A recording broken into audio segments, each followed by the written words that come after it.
Flávio Paradela.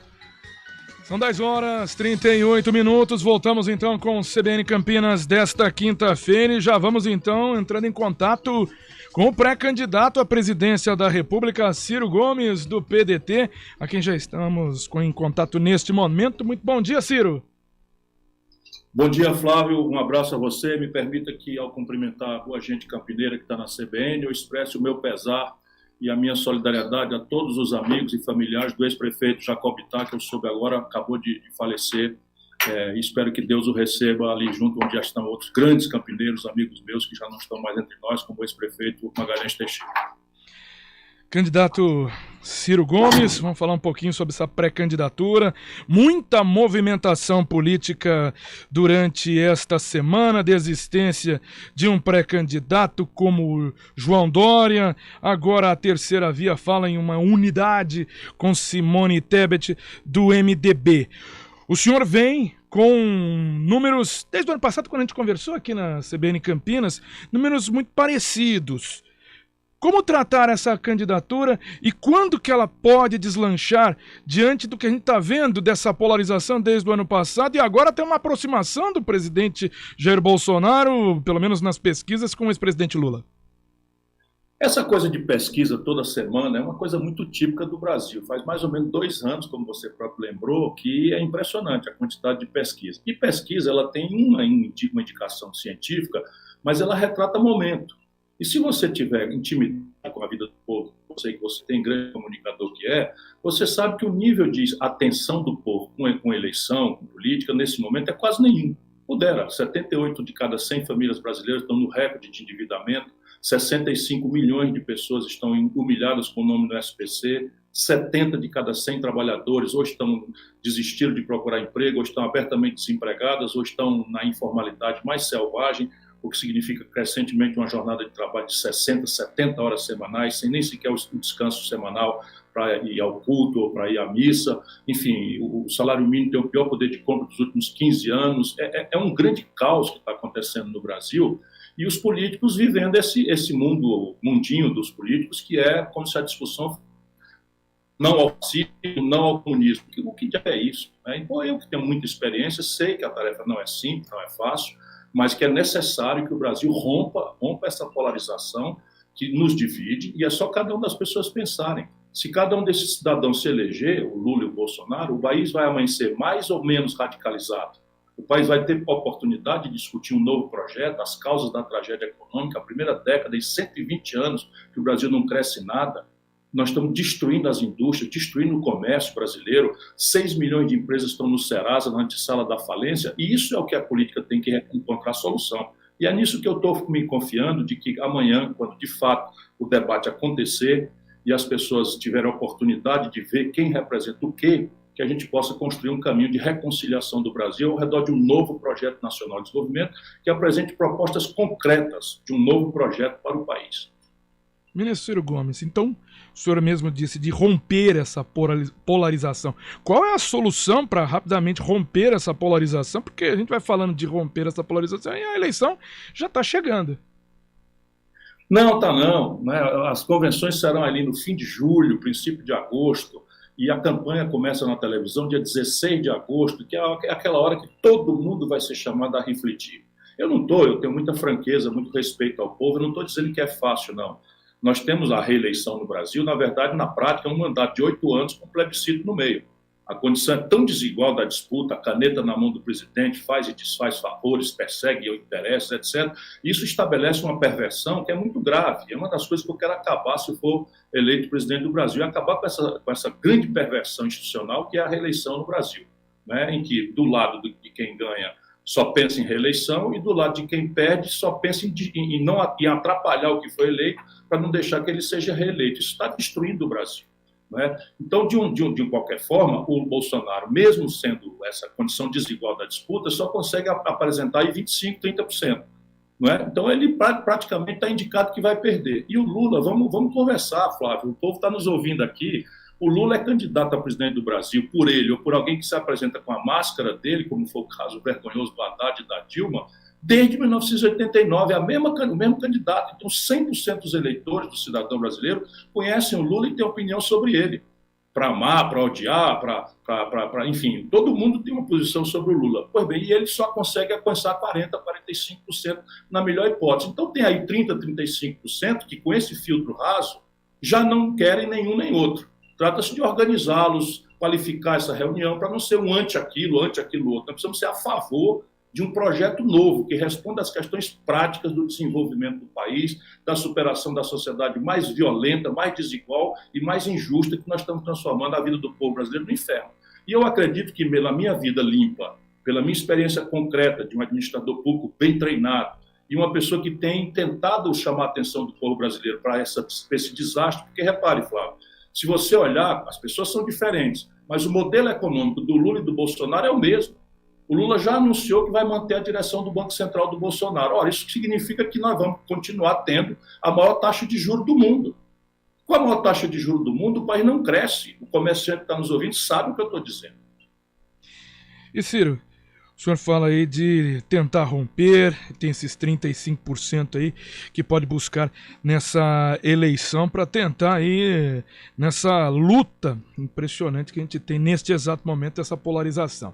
Mas falando um pouquinho de uma situação mais de esquerda, ou pelo menos centro-esquerda, né? O presidente Luiz Inácio Lula da Silva, como o senhor disse, está desde 89 na eleição, ou colocando seu sucessor. Tá juntando o PT, obviamente, mas PSB, PCdoB, PV, o Solidariedade, a Rede e o PSOL. E por sinal, o presidente foi nessa semana, no comecinho da semana, na segunda-feira, disse que só faltava o PDT. É isso, o Lula, por um esforço de cooptação, está destruindo toda e qualquer voz que conteste a contradição brutal dele, seja do ponto de vista da corrupção generalizada, que ele transformou na ferramenta central do seu modelo de poder. Veja, eu não tenho nenhum prazer em dizer isso, mas se a gente olhar que o Brasil teve 6 bilhões de reais devolvidos aos cofres da Petrobras, registrado no balanço dela, esse dinheiro foi roubado mesmo. Percebe? Eu sei que foi, porque o Lula entregou 1 bilhão de reais de contrato sem licitação para o Eunício Oliveira, entregou a Transpetro para o Renan Calheiros, o Romero Jucá, para roubarem. Isso é uma coisa grave, muito grave mesmo. E aí, resultado prático. O Lula teve todo esse trauma, não teve o devido processo legal, todo mundo sabe que eu denunciei isso na hora correta, porque eu procuro me pautar pela decência, pela correção, pelo equilíbrio, que para mim é verdade, não interessa se me convém ou não. Lutei muito contra as arbitrariedades que o Lula sofreu, não para defender o Lula, mas para defender o direito, o Estado de Direito Democrático, que está sempre em risco no Brasil. Pois bem, sabe quem o Lula está agarrado hoje? De novo, com o Eunício Oliveira, com o Gedel. Sabe o Gedel, aquele dos 51 milhões de reais das malas de dinheiro, que chocou a opinião pública brasileira. Imagina um jovem brasileiro ter que explicar isso. O Lula está agarrado. Aqui em São Paulo, tenha santa paciência que adversários eventualmente se reúnam, é da nossa arte. Mas essa reunião ela tem que se explicar, né, com uma espécie de coerência. Olha, nós tínhamos aqui algumas opiniões muito gravemente distintas e agora resolvemos superar porque a realidade pede que nós entendamos isso. Não aconteceu isso. Foram 25 anos, irmão paulista, vocês são a região metropolitana de Campinas, a mais importante do interior do Brasil. Parem para pensar, não interessa votar agora, daqui a pouco Deus vai iluminar a nação brasileira. Mas o Alckmin se juntar com o Lula, depois de 25 anos, um chamando o outro de ladrão, sabe, é dessas coisas que desmoraliza a política. E eu estou tentando me manter limpo, me manter correto, me manter coerente, para que a gente dê exemplo e não fique conversando fiado e enganando a população brasileira. De outro lado, me permita, Flávio, é um argumento derradeiro neste ponto. Por que o Bolsonaro tirou 70% dos votos do grande estado de São Paulo? Como também do Rio de Janeiro, de Minas Gerais, do Rio Grande do Sul, do Paraná, do norte do Brasil, do centro-oeste do Brasil. Será que foi porque o Bolsonaro tinha uma obra extraordinária? Ele não tinha essa obra. Será que foi porque o Bolsonaro apresentou um projeto encantador, com respostas práticas, concretas para o drama do endividamento das famílias, o sistema tributário injusto, perverso, caótico? Não, não foi. Uma única razão explica por que o Bolsonaro teve o voto do nosso querido, respeitado e amado povo brasileiro. É o meu povo, é o povo meu irmão, que o PT chama de gato, de fascista. Eu não, eu entendo com a minha alma, com toda a humildade, quero me reconciliar, ajudar a reconciliar a nação brasileira. Sabe por que o povo votou? 70 de cada 100 brasileiros de São Paulo votou no Bolsonaro protestando contra a terrível crise econômica que o Lula e o PT produziram, que é a mais grave da história, e em cima dela a crise de generalização da notícia escandalosa, da roubalheira generalizada, que é a ferramenta de trabalho do Lula e do PT. Desculpa, Lamento muito ter que dizer isso, mas é isto que aconteceu. Ora, se 70% do povo vota no Bolsonaro para protestar contra o Lula, a roubalheira e a crise econômica, passa na cabeça de ninguém que a solução para a frustração, para a decepção do Bolsonaro ter se vendido ao centrão e a corrupção e a rachadinha que todos nós sabemos, mergulhou o país na inflação explosiva, mergulhou o país no desemprego monstruoso,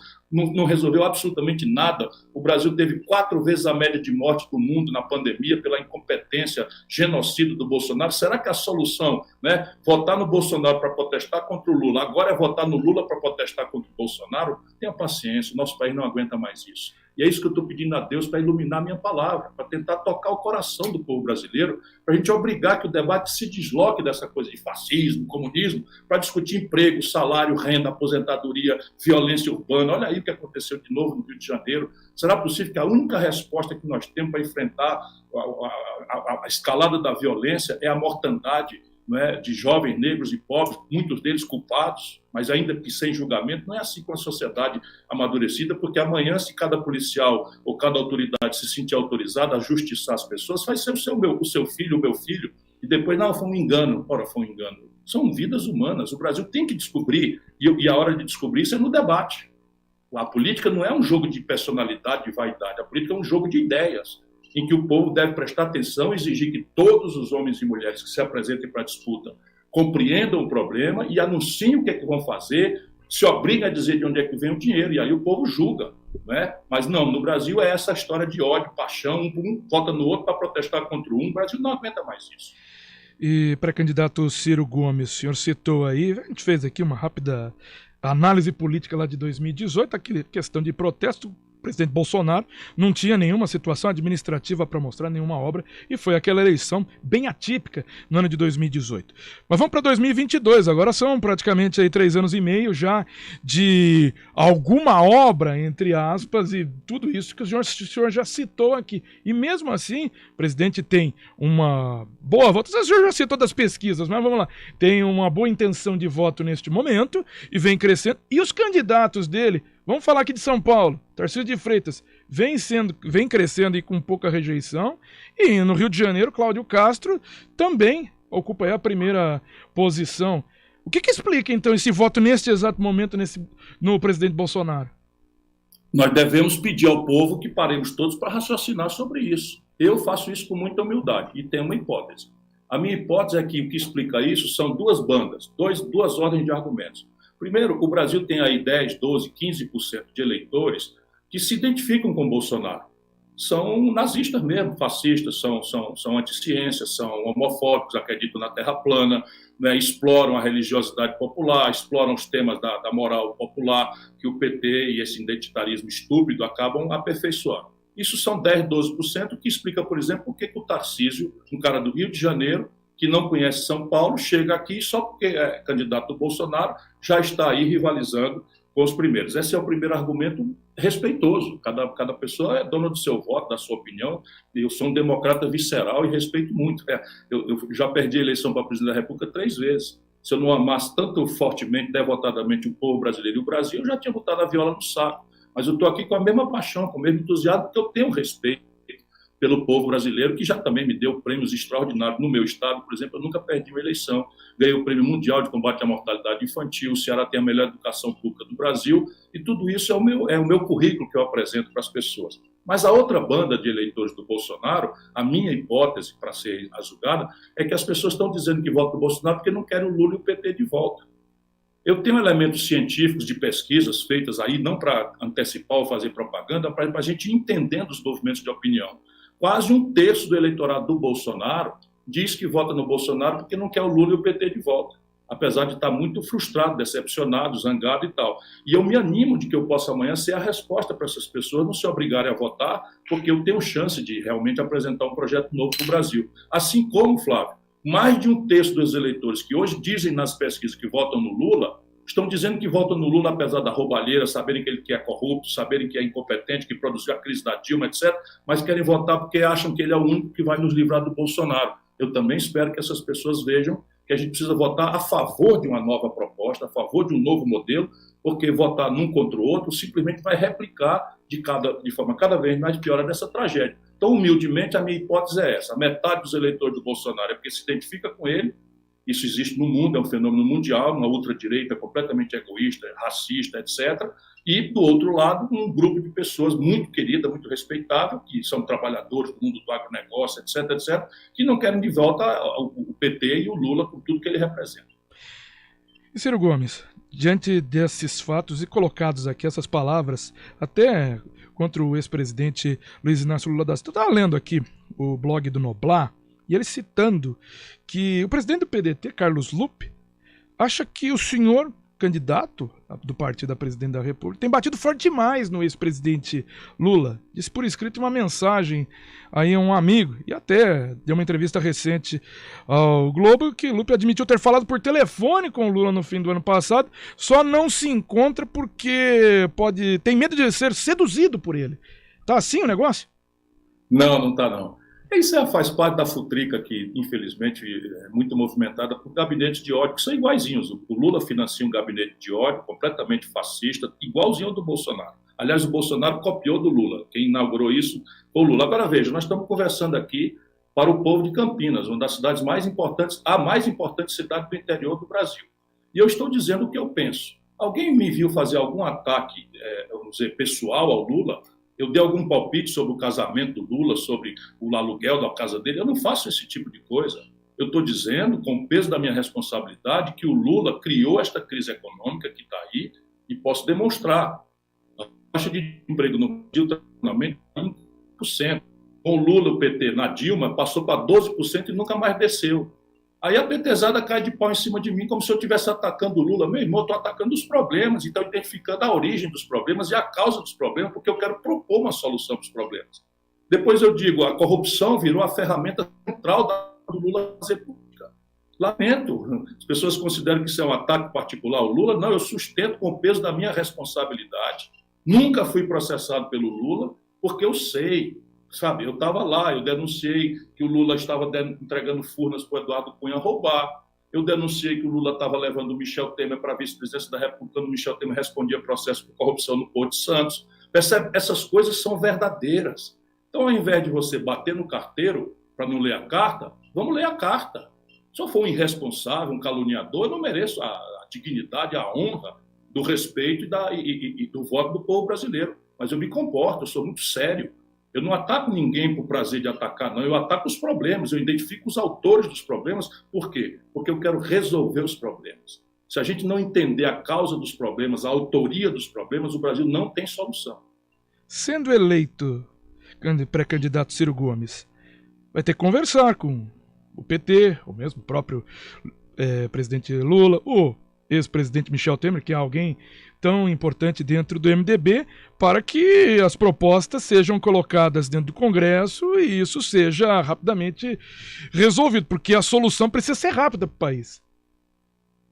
Sem nenhuma dúvida, a democracia, que significa que o presidente que é eleito não é o ditador nem o imperador do país.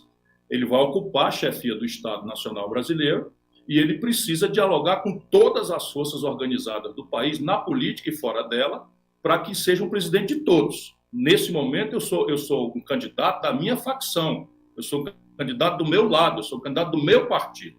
Uma vez eleito, eu sou muito treinado, já fui governador, já fui ministro, já fui prefeito da quinta maior cidade brasileira, que é Fortaleza, sempre saí pela porta da frente com a melhor avaliação de todos os prefeitos e governadores do Brasil, e eu não estou dizendo isso senão para apresentar o meu currículo. Por quê? Porque uma vez eleito, eu vou ao poder para ser o cara que vai mediar o grande diálogo ao redor de um projeto que eu apresentei. E aqui está a solução. O Brasil precisa se livrar dessa história de que para governar a gente precisa se vender para o Centrão e o presidente da República virar testa de ferro de ladrão. Então, veja, o Valdemar Costa Neto estava com o Lula e foi preso e condenado no escândalo do Mensalão porque o Lula deu DENIT para ele roubar. Agora é o presidente do partido do Bolsonaro. O Roberto Jefferson, o Lula deu os Correios para ele roubar, ele detonou o escândalo do Mensalão. Agora está preso porque defendeu o Bolsonaro agredindo o Supremo Tribunal Federal. Irmão, isso é a ciência da tragédia da crise eterna que o Brasil tem que se livrar dela. Como é que a gente se livra dela? Primeiro, anunciando que a eleição não é um jogo de Chico contra Maria e Manuel, mas um jogo de ideias. Isso para a poesia não é. O povo vota em ideias, diminui muito a distância entre um presidente que quer reformar o país e um Congresso que, no dia seguinte da eleição, acaba sendo presa dos lobbies, dos grupos de pressão, da fisiologia, do orçamento secreto e da roubalheira, pura e simples. Então, se o presidente disser, olha, eu vou mudar o sistema de impostos, como eu estou propondo claramente, vou diminuir os impostos para a classe média, diminuir para a pequena empresa, diminuir para o consumidor e aumentar para os super ricos.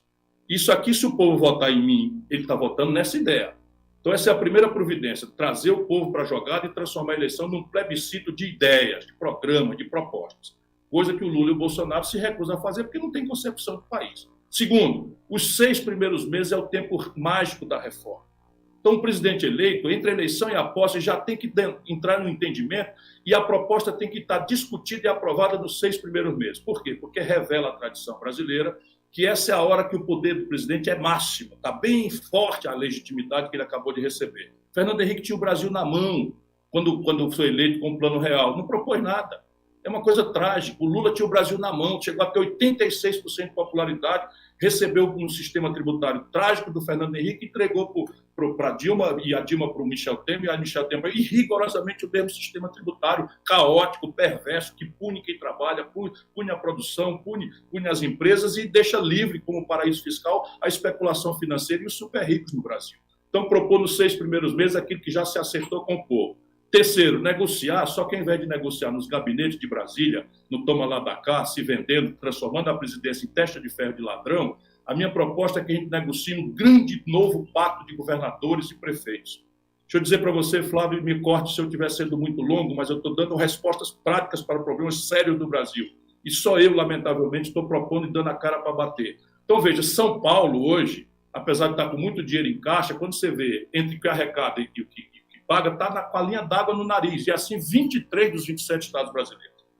E eu quero fazer uma reestruturação da dívida dos estados, e em troca de deixar os estados com 12%, 13%, 15% da sua receita corrente líquida que estão sendo enviados para Brasília, para pagar uma dívida que já foi mais do que paga, eu reestruturar isso e deixar uma parte importante desse dinheiro na mão dos governadores, para que eles financiem um amplo programa de retomada do investimento público no desenvolvimento, que é a base do meu Projeto Nacional de Desenvolvimento. A mesma coisa com os prefeitos. E aí eu trago os prefeitos e governadores para uma grande e generosa mediação, junto com os deputados e partidos políticos, para diminuir ou erradicar, como é a minha pretensão, a necessidade do toma lá da cá, da emenda do relator e da roubalheira que transforma o Brasil nesse paraíso de picareta, que muda tudo para não mudar nada. E, por fim, persistindo o impasse, eu quero mandar aquilo que persistir no impasse, eu acho que a reforma tributária vai ser o caso, diretamente a voto popular, através de uma campanha, ainda dentro daqueles 6 meses, em que o Brasil vai discutir na televisão, quem for a favor, quem for contra, com tempo normal, e vamos fazer uma campanha para que o povo vote o novo sistema de impostos que eu quero propor para o país. Para dar um exemplo, mas se a gente conseguir o grande entendimento, que eu acho que é possível, nem sequer precisa fazer os plebiscitos. Pré-candidato Ciro Gomes do PDT, conversando aqui na CBN Campinas. Queria agradecer a participação do senhor aqui no CBN Campinas, essa prévia, né, da visita que o senhor fará na cidade de Campinas nesta sexta-feira. Muito obrigado, pré-candidato Ciro Gomes. Obrigado, Flávio. Me permita dar um abraço, então, agradecer ao Wilson Matos, ao Cassimiro Reis, que vão me acompanhar aí nessa visita. Amanhã eu estou em São Paulo, estou junto com o Elvis, nosso candidato a governador, que a pessoa precisa conhecer, esse cara é daqui, tem uma experiência extraordinária como prefeito, e do senador Aldo Rebelo, uma voz absolutamente qualificada. Um abraço grande a toda a gente querida da CBN. Muito obrigado, pré-candidato Ciro Gomes do PDT. Essa entrevista exclusiva aqui no CBN Campinas, 11 horas, 1 minuto.